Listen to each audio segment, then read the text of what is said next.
Assalamu alaikum, salut, j'espère que tu vas bien. Je te retrouve pour cette toute nouvelle vidéo YouTube où on va parler des b.a.-ba. Et ici, on va se poser la question de savoir qu'est-ce que la sous-location professionnelle. Vous êtes nombreux à me demander en commentaire, en message privé, en quoi consiste cette activité, en quoi est-elle différente de la sous-location classique. Est-ce une activité professionnelle? Peut-on gagner de l'argent? On va répondre à toutes ces questions dans cette vidéo YouTube. Je te laisse le jingle et je te retrouve tout de suite après. Assalamu alaikum, salut, bienvenue sur la chaîne YouTube Rentimo Academy. Je suis Marouane Afassi, entrepreneur, formateur. Je te propose de nous rejoindre pour découvrir comment je suis passé d'ingénieur à sous-loueur professionnel en gérant plus d'une vingtaine de biens. Je te fais découvrir la sous-location professionnelle et la conciergerie Airbnb, deux solutions qui vont te permettre de générer des revenus immobiliers sans être propriétaire, ce de manière 100% légale, 100% éthique. À tout de suite.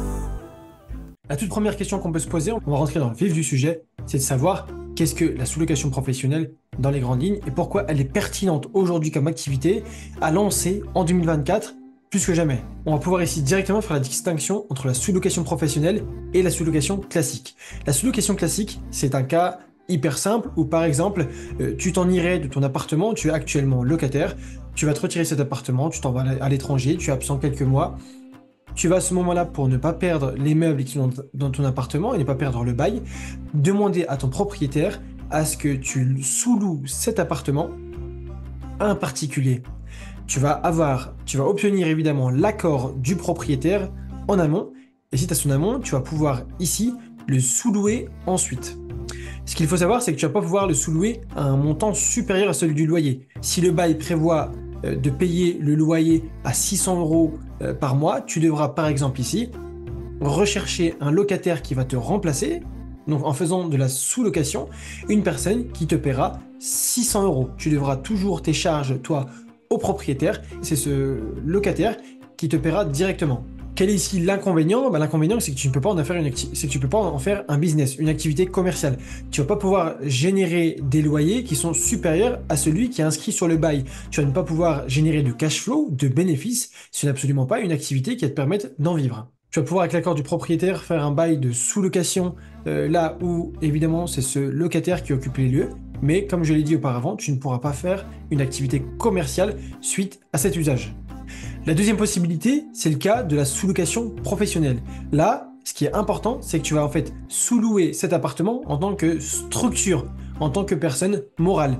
Quelle que soit la structure, que tu sois en SAS, en URL, en micro-entreprise, que je ne conseille absolument pas dans le cas de la sous-location professionnelle, tu vas ici réaliser, en tout cas signer un bail avec le propriétaire, que ce soit un bail civil ou un bail commercial. Tu vas en fait avoir une entente commerciale avec le propriétaire où lui te demande un loyer fixe qui est inclus dans le bail, et ce chaque mois.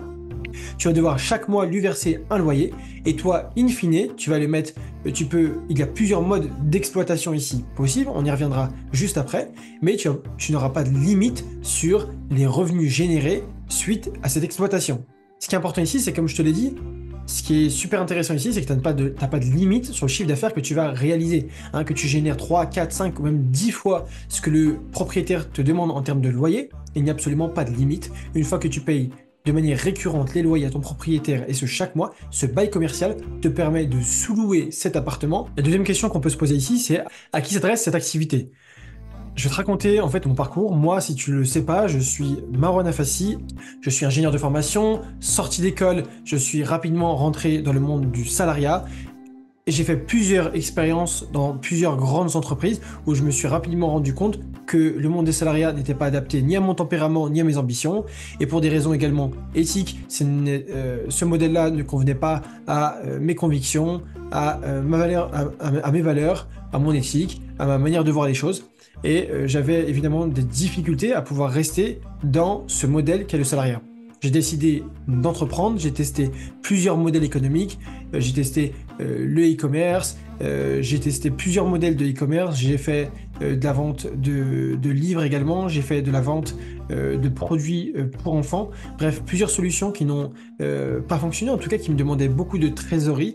J'étais dans une situation qui n'était pas hyper confortable du fait de sortir du secteur du salariat, surtout que j'ai une famille à charge. J'ai à ce moment-là découvert très rapidement la sous-location professionnelle et la conciergerie Airbnb que je te montrerai dans une seconde vidéo. Mais en tout cas, j'ai découvert la sous-location professionnelle que j'ai rapidement appliquée. C'est une activité que j'ai découvert aux États-Unis et au Canada. C'est un modèle, on va dire anglo-saxon, qui était, il y a encore 4 ans en arrière, assez nouveau en France. Le fait de pouvoir exploiter l'appartement d'un propriétaire sans être toi-même le propriétaire des lieux, tu vas exploiter cet appartement en location courte durée pour générer des prix à la nuitée. C'est très simple, tu récupères l'appartement d'un propriétaire. Cet appartement-là, tu vas venir l'exploiter en location courte durée, puisque c'est le modèle économique le plus intéressant dans le cas de la sous-location professionnelle sur le plan économique, sur le plan financier. Tu vas ensuite le mettre sur les plateformes, générer des prix à la nuitée, et c'est le cumul de ces prix à la nuitée qui vont générer ton chiffre d'affaires. Ce qu'il faut savoir, c'est qu'il n'y a pas de prérequis en termes d'expérience, de bagages nécessaires, de diplôme. Hein, il n'y a pas besoin d'avoir une carte G, il n'y a pas besoin d'être agent immobilier, d'être un professionnel de l'immobilier, même si, attention, je le répète ici, je le répète assez souvent, il est plus que recommandé de se former, de se faire accompagner sur les aspects juridiques, sur les aspects techniques. Il s'agit on y reviendra juste après, d'un marché qui est concurrentiel aujourd'hui, et si tu n'es pas en capacité de mettre ces éléments en application, ton activité ne pourra pas être pérenne et tu ne pourras pas développer ton parc de logement sur une longue durée. En tout cas, voilà, il n'y a pas besoin de bagages spécifiques. Que tu sois actuellement sans emploi avec tel ou tel diplôme, il n'y a pas de bagage, de prérequis. Il va falloir évidemment te renseigner sur le secteur de là où tu vas vouloir te positionner, sur la rentabilité, et ensuite te lancer dans l'étape de prospection des propriétaires. La question sur laquelle je vais enchaîner, c'est quelles sont les grandes étapes de la sous-location professionnelle. Les 3 grandes étapes de la sous-location professionnelle, c'est en 1, la prospection. Tu vas prospecter, tu vas démarcher des propriétaires que tu vas intéresser via ton système, via ton modèle, en leur proposant de récupérer leur appartement pour les exploiter ensuite. Une fois que tu as proposé ton système gagnant-gagnant avec les propriétaires et que tu as réussi à convaincre un propriétaire, tu vas récupérer cet appartement en signant un bail spécifique. C'est la deuxième étape. Tu vas signer un contrat spécifique avec le propriétaire, que ce soit un bail commercial dérogatoire, un bail civil. Il existe aujourd'hui plusieurs solutions qui te permettent de faire de la sous-location professionnelle. Et là-dessus, encore une fois, fais-toi accompagner. N'hésite pas à revenir vers nous contacter. On sera t'accompagner, te guider et te donner les éléments qui te permettront à toi aussi de te lancer.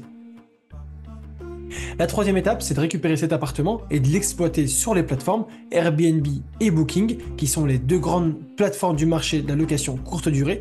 Tu vas donc les mettre sur ces plateformes-là, attendre que les premières réservations arrivent. Voilà les 3 grandes étapes de la sous-location professionnelle. Quels sont les avantages de la sous-location professionnelle?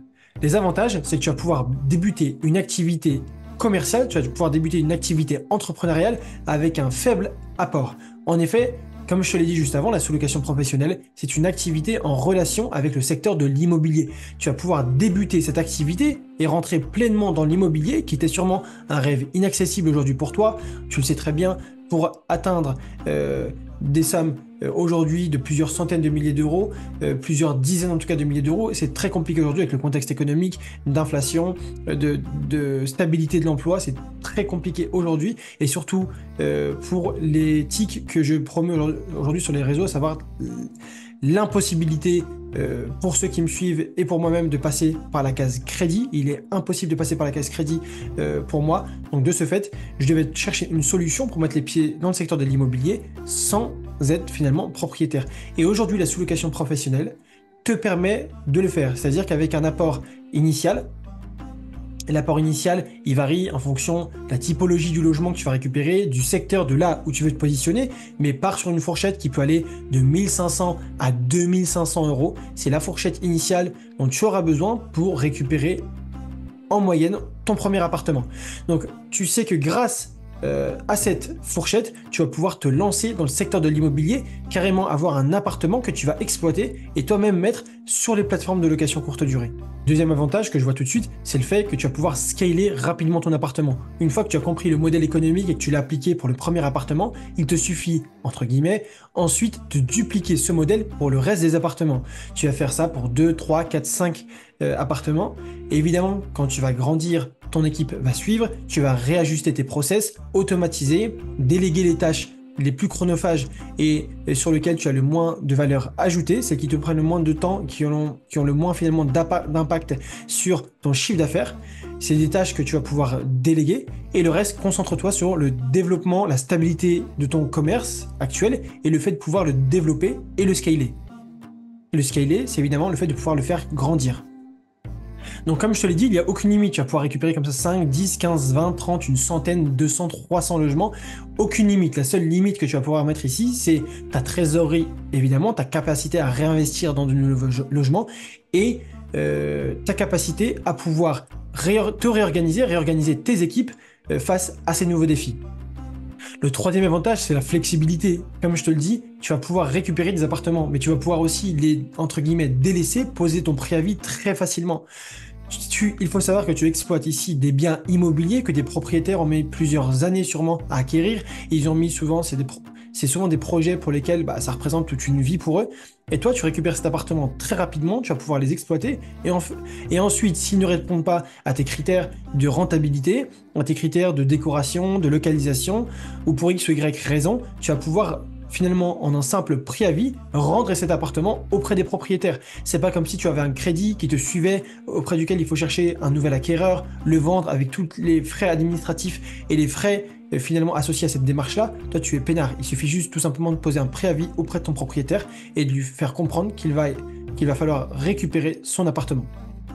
Si je dois citer ici un inconvénient, entre guillemets, c'est le fait de bien gérer ta trésorerie. Comme tu as pu la comprendre, la sous-location professionnelle, c'est une activité où il y a beaucoup de charges. Tu vas devoir payer tous les mois les propriétaires, payer l'électricité, les connexions Internet, le gaz si tu as de gaz dans l'appartement, et des charges liées aux factures ménage, aux consommables, au linge si tu es dans un appartement, et j'en passe. Donc toutes ces charges sont super importantes. Grâce à la sous-location professionnelle, certes, tu vas générer un chiffre d'affaires conséquent. J'ai généré plus de 20 000 euros par mois grâce à cette activité, mais il faut savoir qu'une grande partie est associée aux charges. Donc tu vas devoir bien gérer ta trésorerie, puisqu'en fonction de cette trésorerie-là, tu vas être en capacité soit de récupérer des appartements, soit de devoir en rendre pour certains. Et cette capacité à gérer cette trésorerie va influencer ta capacité à avoir va influencer le fait d'avoir une activité pour toi qui va durer sur le temps. Donc voilà l'inconvénient, c'est le fait de bien gérer cette trésorerie. C'est une trésorerie qui est très gourmande en sous-location professionnelle, donc faites très attention à celle-ci. Utilise des outils de suivi, des cockpits, des logiciels de suivi pour avoir un suivi entre guillemets à la culotte de ta trésorerie et de tes dépenses. L'élément suivant, c'est le cadre légal et la réglementation. Comme tu as pu le comprendre, la sous-location professionnelle, on exerce une activité qui est associée au secteur de l'immobilier. De base, nous ne sommes pas des professionnels, ni des agents immobiliers, ni en tout cas, ni des professionnels de la fiscalité ou du droit immobilier. Donc fais-toi entourer, n'hésite pas. Il existe des personnes du marché qui sauront te conseiller. En tout cas, nous, on sera en capacité de t'aiguiller. Aujourd'hui, je travaille avec un collaborateur, partenaire, où on est en capacité de pouvoir t'apporter des solutions, adapter les baux, les contrats de prestation, répondre à des jurisprudences autour de l'activité de location courte durée, comme tu as pu le comprendre, qui est une activité qui bouge énormément en fonction des événements, les Jeux Olympiques, en fonction de nouveaux arrêtés, de nouvelles lois qui sont intégrées et signées. Tu vas devoir finalement être flexible et avoir un business qui est plutôt malléable et t'adapter en fonction des nouvelles réglementations. Donc, sois à l'affût des réglementations locales, de la municipalité, de la ville, de là où tu exploites tes appartements. Regarde également à l'échelle nationale s'il y a des changements. Donc, reste à l'affût, en tout cas, de toutes ces nouveautés, puisqu'évidemment, tu touches à des biens de propriétaires, tu as uniquement l'exploitant, tu exerces une activité commerciale.